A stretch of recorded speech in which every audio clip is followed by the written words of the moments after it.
মা, মা তো মা, মায়ের এক ফোঁটা দুধের ঋণ নিজের জীবন দিয়ে দিলেও শোধ হবে না, এমনই একজন সংগ্রামী মাকে দেখুন।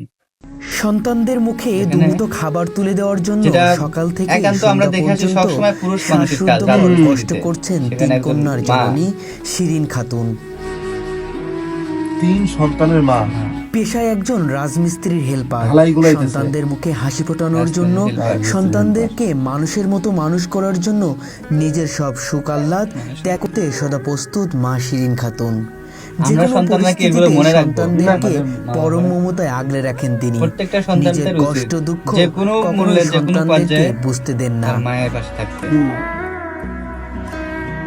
3 সন্তান ও তাকে ফেলে চলে একদম গেছেন পুরুষ স্বার্থপর মানুষের কাজ স্বামী। কিন্তু এগুলো। নিরুপায় হয়ে সন্তানদের মুখের দিকে তাকিয়ে স্বামী চলে এই গেছে। কষ্টের পেশা বেছে নিয়েছেন তিনি। একজন মা সেও কিন্তু কতটা পারতো না সংগ্রামী একজন হতে ছেলে। পারে তা চলে শিরিন যেতে, বাচ্চা খাতুনকে কাচ্চা মনে ভালো কত ভালোবাসা বোঝা থাকলে একজন যেত না। সন্তানকে কতটা ভালোবাসলে একজন মা এত ত্যাগ স্বীকার করে থাকে।